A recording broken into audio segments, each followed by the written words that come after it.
Hello, welcome back to our discussion in nuclear chemistry. Early on, we discussed about the rate of radioactive decay, which is the time required for half of a radioisotope nuclei to decay.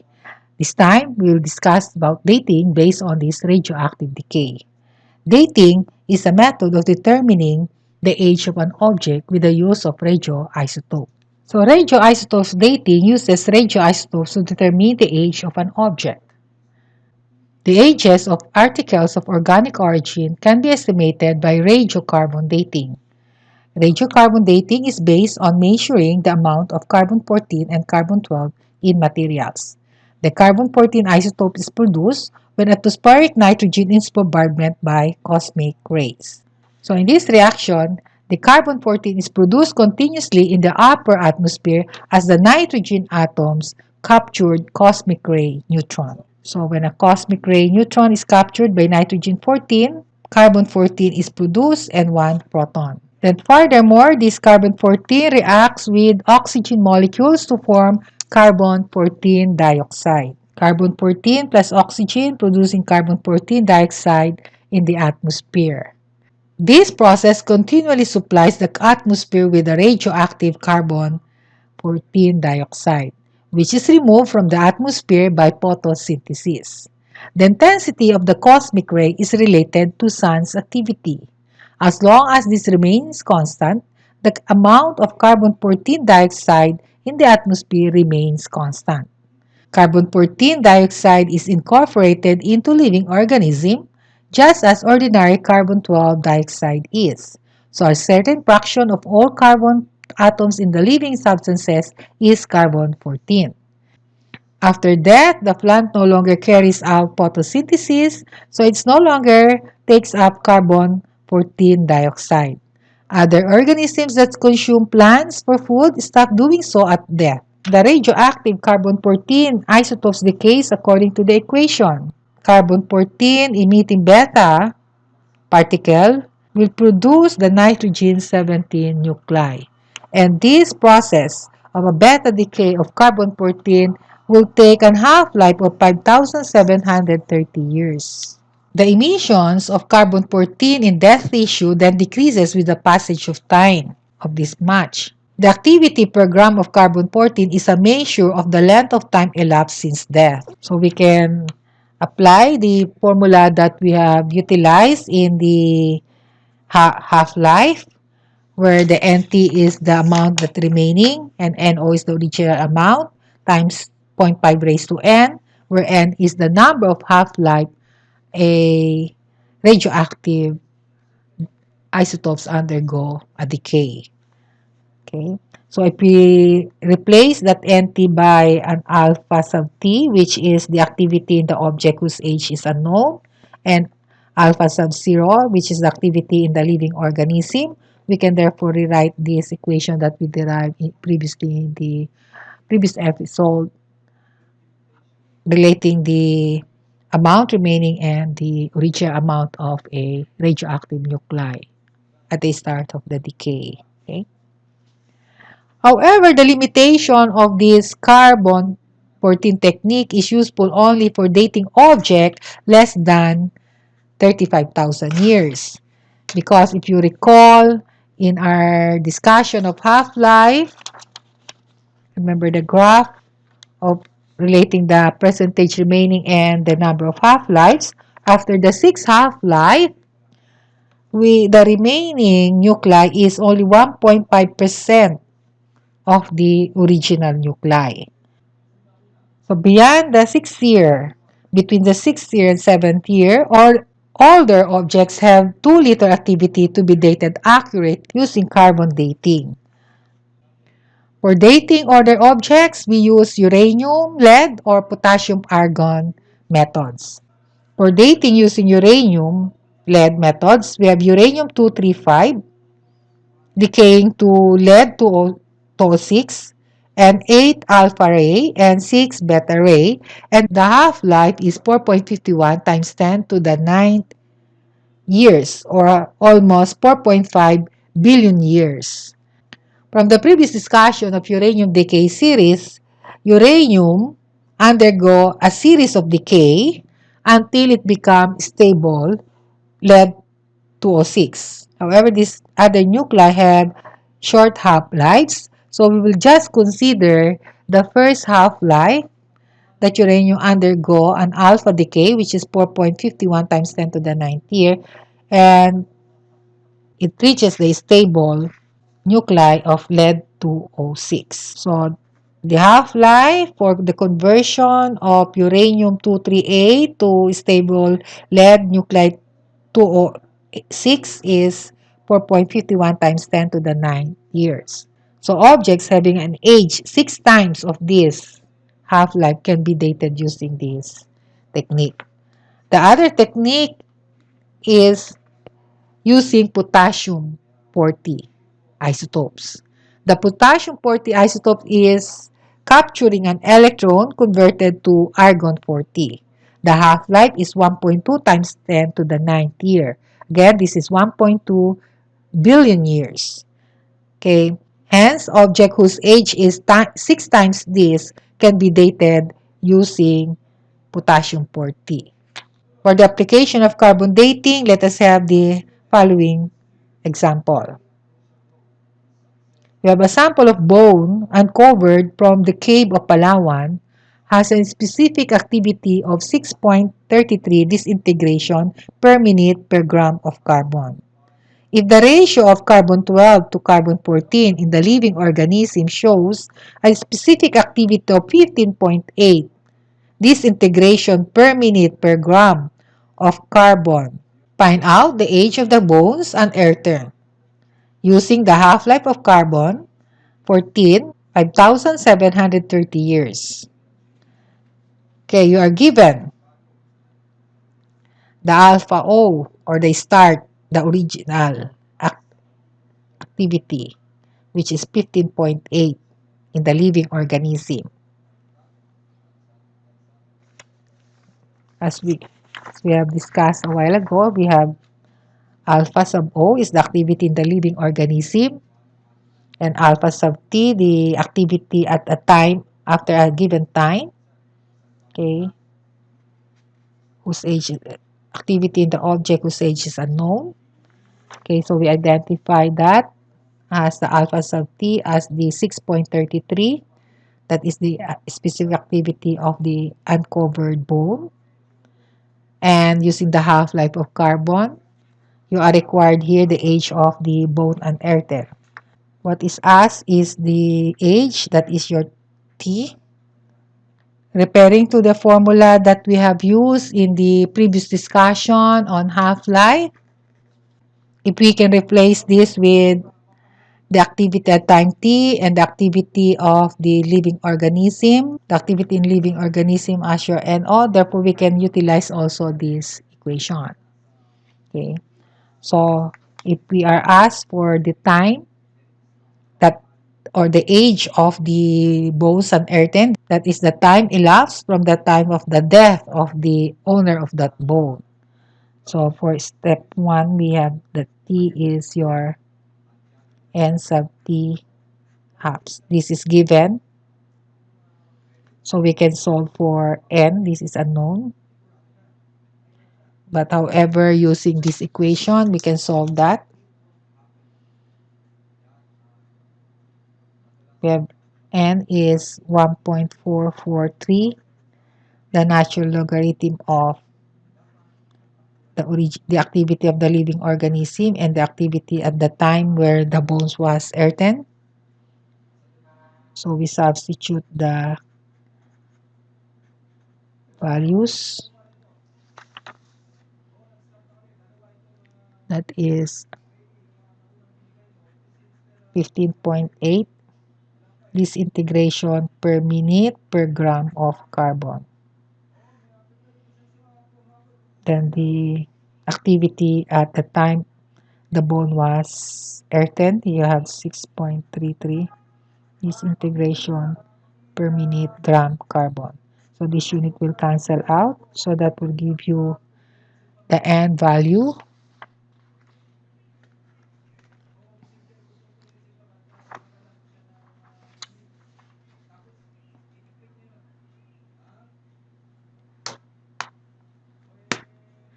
1.32.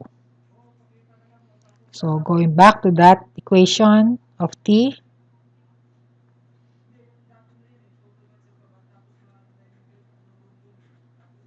so the age of the unearthed bone would be 1.32 times the half-life, 5,730 years. So that would give you 7,563 years. That is the age of the bone, or the number of years since the death of the owner of that bone. Okay, for the second example, we have a volcanic eruption melts a large area of rock, and all gases are expelled. After cooling, argon 40 accumulates from the ongoing decay of potassium 40 in the rock, whose half-life is 1.25 times 10 to the ninth year. When a piece of rock is analyzed, it is found to contain 1.38 millimole of potassium 40 and 1.14 millimole of argon 40. How long ago did the rock cool? Okay, since the rock is inorganic, we cannot choose the carbon dating. So we can either use the uranium, but however, in this situation, the argon was analyzed. Okay, by the way, the argon is analyzed using the mass spectrometry in this type of dating. Okay, so you are given here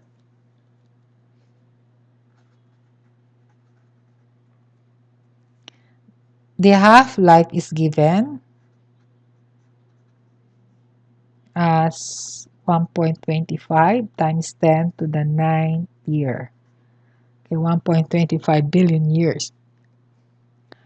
And it says here that analyze, it contains 1.33 of potassium. This is potassium argon dating. So that is your N sub T. That is the remaining 1.38 millimoles of potassium 40. And the amount of argon at the time when the rock was analyzed, that is the amount of argon 40 is, this is at time at T. The time of the analysis is 1.14 millimoles argon 40. So you are required in this problem for the age of the rock, meaning how long did the rock cool? That is the age of the rock from the time of the eruption of the volcano. Okay. So for our solution, this is an electron capture of potassium 40, capturing an electron would give you argon 40.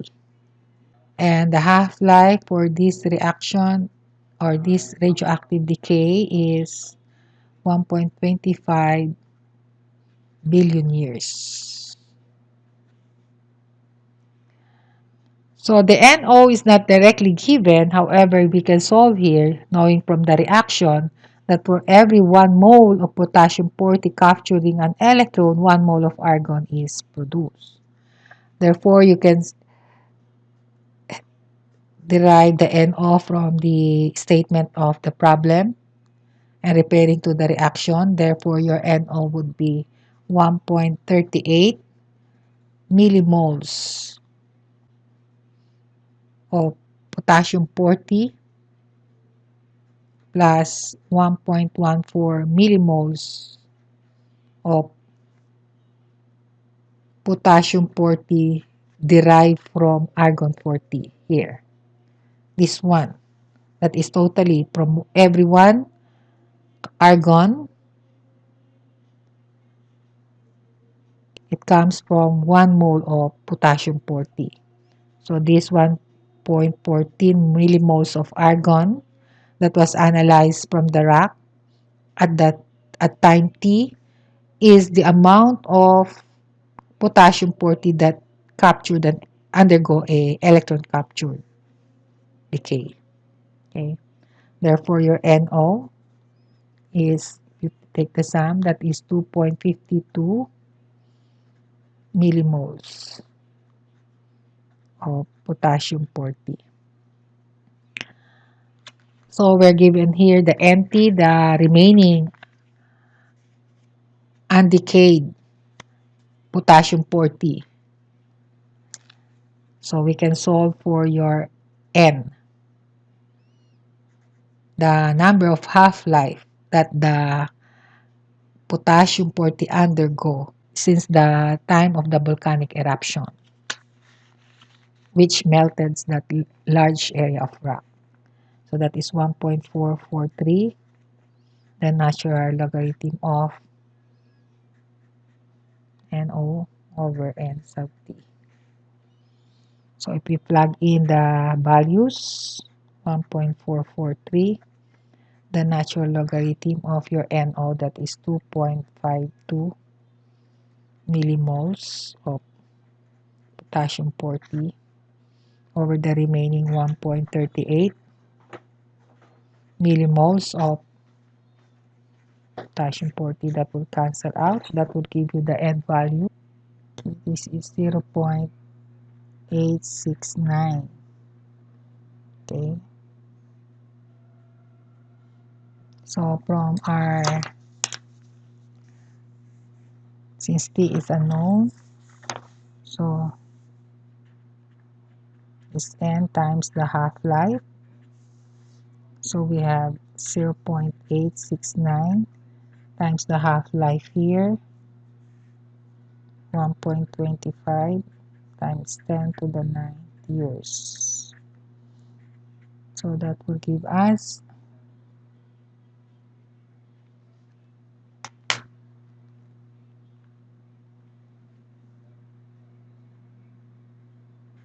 1.09 times 10 to the 9th years.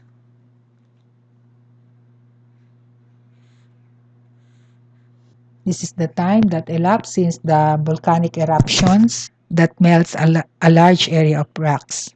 And this is the time that rocks have cooled 1 billion years ago. Okay, moving on to a third example.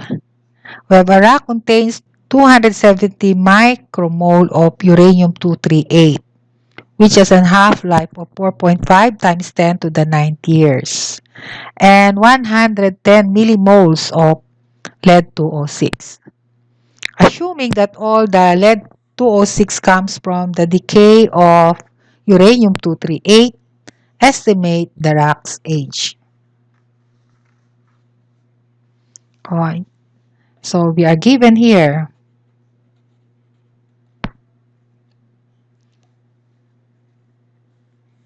the remaining uranium-238, that is your N sub T, 270 micromole uranium-238. And the amount of lead-206 at the time of the analysis is, at time t, is 110 micromole lead-206. Sorry.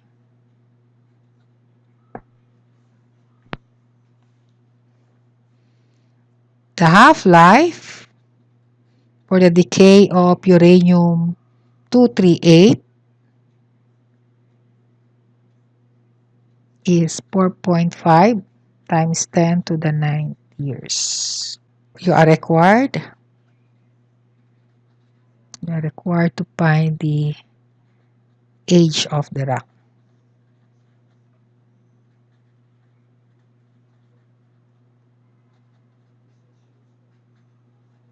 Again, we have the same procedure as before. We will determine first the N, the number of half-life that the decay of uranium-238 undergoes when at the time of the analysis it has only 270 micromole of uranium, and you have a lead 206 110.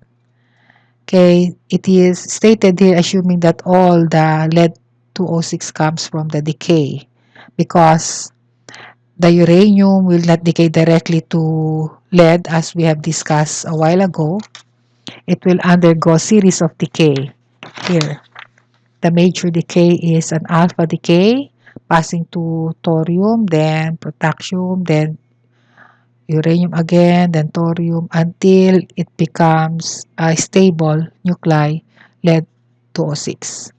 So since there would be a conservation of all uranium coming from initially converted to lead 206, okay, and taking the major decay, taking 4.51 times 10 to the 9th years, the first step alpha, okay.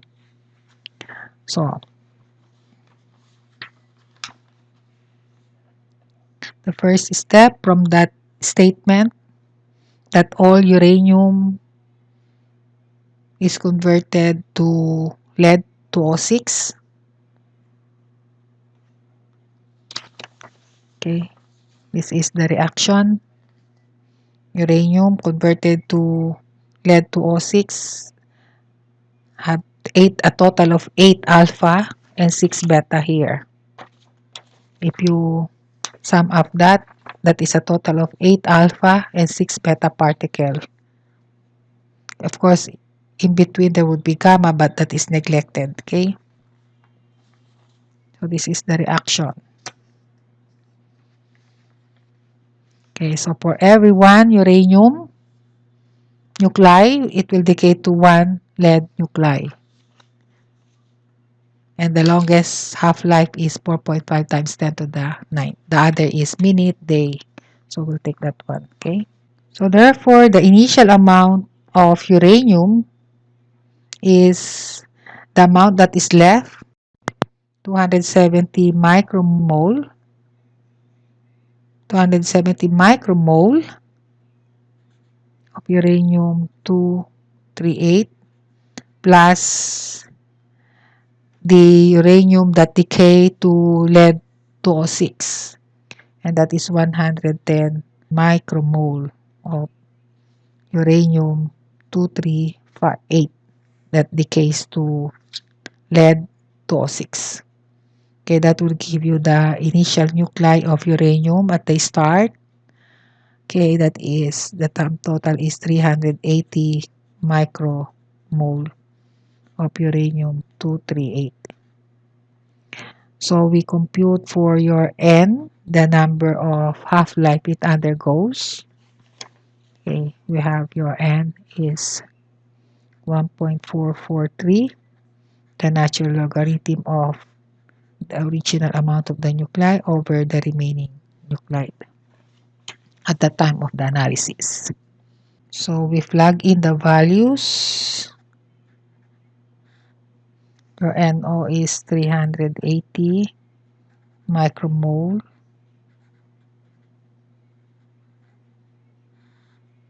over 270 micromole. That will cancel out, and that will give you the N value equal to 0.93. So next step is the age of the rock, which is N times the half-life. 0.493 half-life times 4.5 times 10 to the 9th years. So the age of the rock is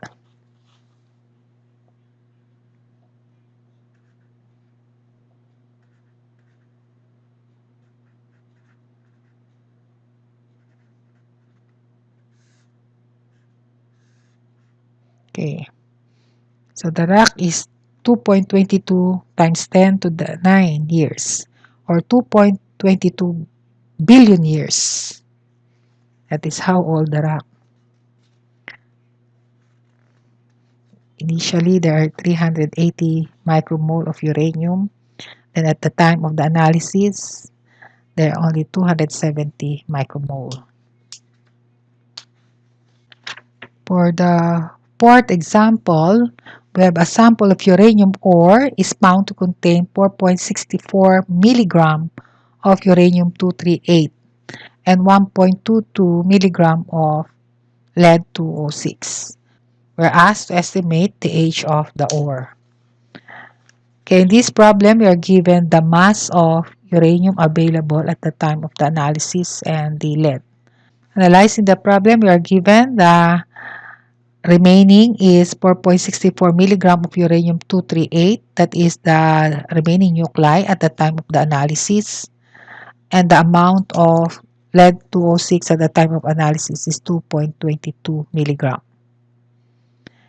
Okay, and the half-life for uranium-238 is 4.51 times 10 to the 9th years. Okay. Again, this is according to this equation. That uranium is converted to lead-206, emitting a total of 8 alpha and 6 beta particle.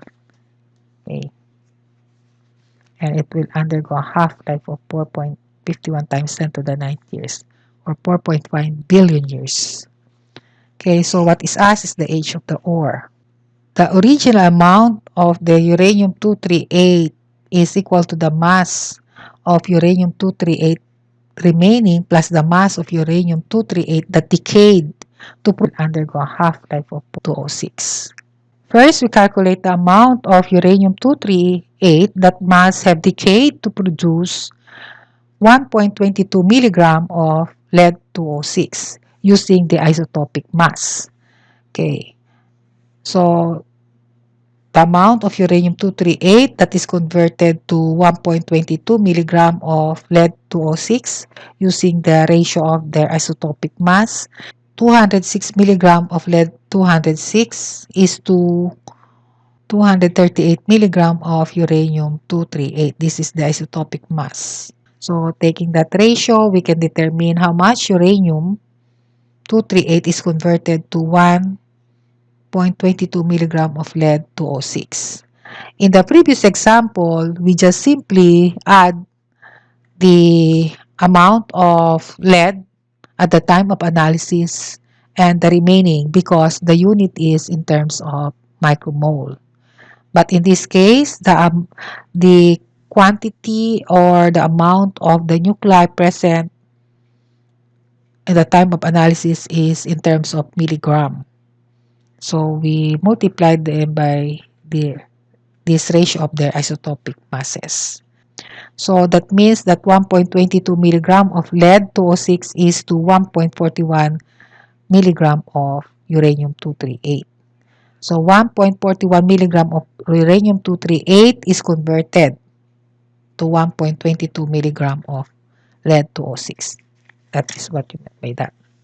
Therefore, the initial amount of uranium-238 is what is remaining, and the amount of uranium that is converted to 1.22 milligram of lead. Okay, so you have your 4.64 milligram uranium-238 plus the one that is converted 1.41 milligram uranium-238. So your initial amount at the time 6.05 milligram uranium-238. Okay. So next step is we determine N. We have 1.443, the natural logarithm of NO over N sub T. 1.443 the natural logarithm. Your NO is 6.05 milligram, uranium-238, and your NT is 4.64 milligram. So that cancels out. That will give you the end value 0.383. Okay, that is a third of its half-life. Okay, then to plug in that with the equation, this equation for the time that elapsed,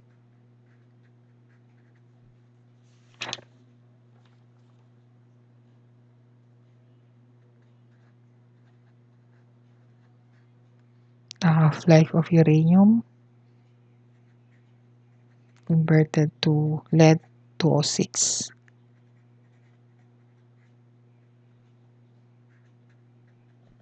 So that would give you